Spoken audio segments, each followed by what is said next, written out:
So it's the end of yet another week, and here on this channel that means one thing and one thing only. Every weekend I post an episode of this series we do called Your Take Not Mine, where I turn to you, the viewers, to give me your hottest NBA takes of the week based on what's going on at the time, and I then choose my favorite submissions and discuss them in a video. This week was Christmas, so we got the annual slate of games played on the holiday, and despite quite a few big names unfortunately held out of the action due to either injuries or COVID, we still saw some terrific competition over the course of the day, so we definitely have plenty to discuss. In order to submit your takes, I make a community post on either the day of or the day before the video, similar to the one that you see on your screen now, so if you want a chance to be featured in a future episode, be sure to stay on the lookout for that.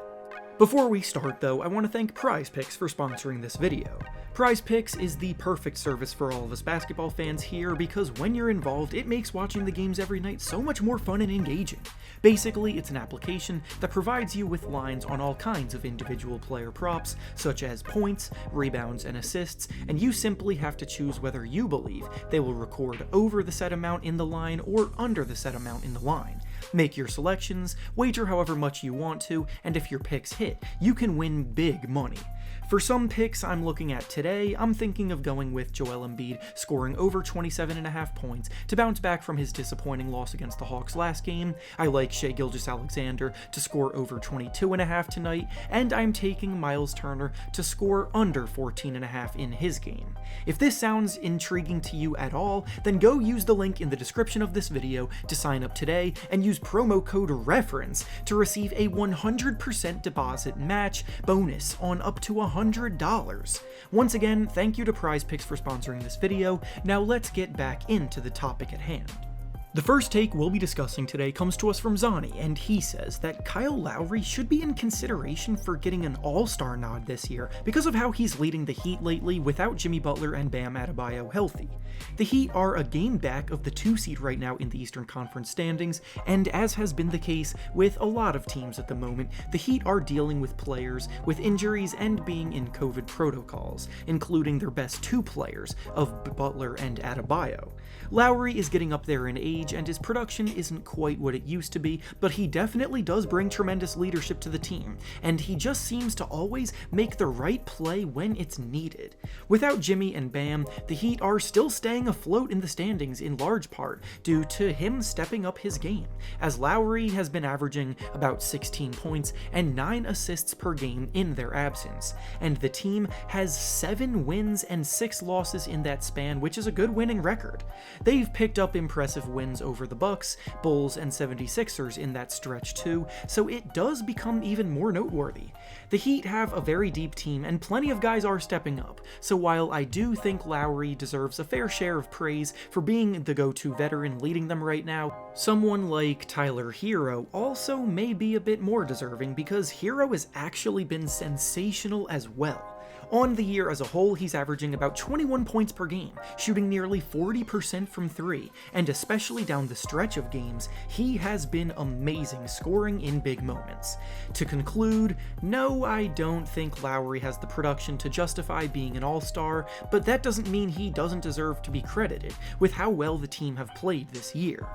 The next take we'll be discussing today comes to us from Mateja, and he says that Nikola Jokic should be the front runner in the MVP race right now, despite his team having a losing record because of how impressive of a season he is having statistically. Right off the bat, no, I definitely do not agree at all with this. Jokic is absolutely deserving of being in the MVP conversation, and the Nuggets could definitely still turn things around and improve in the standings as long as Jokic continues to play at this level, but in no world is he the front runner for the MVP award, nor will it ever be going to someone on a losing team.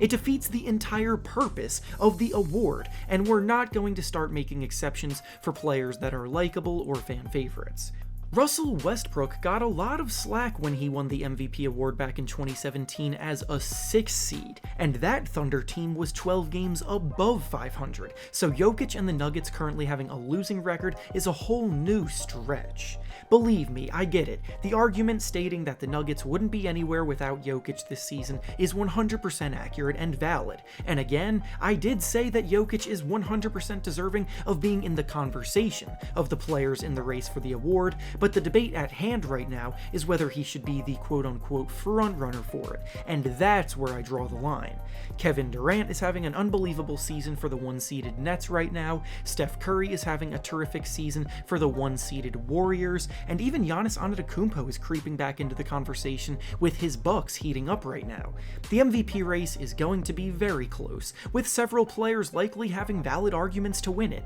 which is amazing for the perspective of the fans, and with over half of the season left to play, there's still plenty of basketball left to sort things out from here. The next take we'll be discussing comes to us from King of Fedoras, and he says that the Lakers should just buy out Russell Westbrook at this point because no one's going to want his contract in a trade. After the way the Lakers' Christmas game went down, with Russ shooting 4 of 20 from the field, I kind of figured that there would be some hot Westbrook takes to discuss, and I was not wrong. When Russell Westbrook was brought into the Lakers this offseason, there were talks about whether or not they were a super team, they were viewed as the favorites in the West to make the finals, and the team was supposed to get back into title contention. That has not been how their season has gone though, as they currently have a record of 16 wins and 18 losses. LeBron James has always been someone commanding of the ball, and he works best with players that can space the floor with their shooting, and Westbrook basically offers the opposite of that. He needs the ball in his hands to be most effective, he isn't that good of a shooter at all, and the pairing of LeBron and Russ has been pretty wonky all season long. Despite all of that being true though, Russ for the most part has played fine all things considered, and their issues definitely can't just all be pegged on him. Anthony Davis may be injured at the moment, but even when he was healthy, he was underperforming and struggling to provide the defensive impact expected of him. The role players that the team signed in the offseason are heavily flawed, and LeBron just is not in his prime anymore, so he can't cover up all these holes single-handedly and carry them like he once could when he was younger. Buying out Russell Westbrook definitely is not realistic, but the team does need to make some sort of move before the trade deadline to save themselves. And finally, the last take we'll be discussing today comes to us from Jared, and he says that Jayson Tatum has peaked already and probably won't ever be the top 10 player or MVP candidate people expected him to become.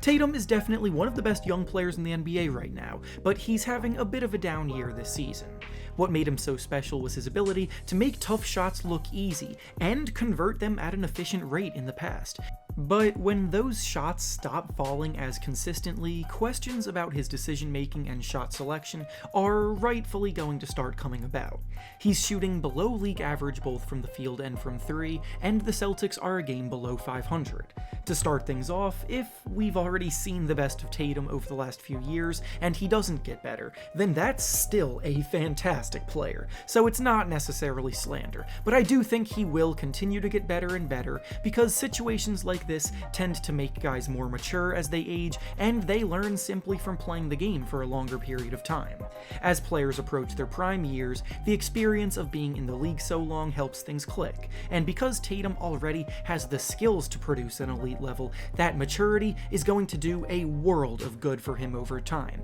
even if it's a bit frustrating in the current moment. And with that being said, that's all I have for you today. Make sure to like the video, subscribe to the channel, and comment down below what you think about the takes we discussed. Thanks for watching, and I'll see you all next time.